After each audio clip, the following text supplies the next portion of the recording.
West Bengal போகும்போது மம்தா பானர்ஜி கிட்ட வந்து பெங்காலியில் பேசுனீங்க.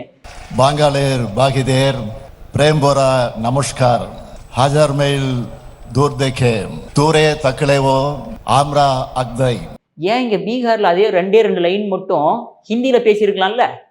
பேசியிருந்தா உங்களோட வண்டவாளம் தண்டவாளம் தமிழ்நாட்டு கிளிகளையும் கிழிச்சிருப்பாங்க இல்லை? அந்த காரணத்துக்காக தான் சார் வந்து அங்கே போய் வந்து ஹிந்தியில் 2 வார்த்தை கூட, வணக்கம்ன்ற வார்த்தை கூட வந்து ஹிந்தியில் சொல்லக்கூடாதுன்ட்டு தமிழில் சொல்லியிருக்கிறாரு.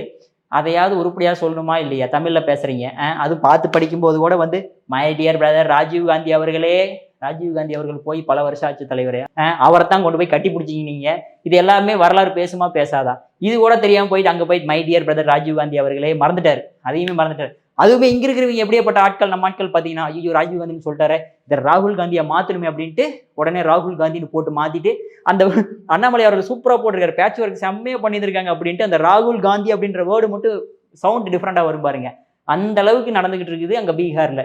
வாக்காளர் அதிகார யாத்திரை நடத்தக்கூடிய மை டியர் பிரதர் ராஜீவ்காந்தி அவர்களே, மை டியர் பிரதர் ராஜீவ்காந்தி அவர்களே, வாக்காளர் அதிகார யாத்திரை நடத்தக்கூடிய மை டியர் பிரதர் ராகுல் காந்தி அவர்களே, மை டியர் பிரதர் ராகுல் காந்தி அவர்களே,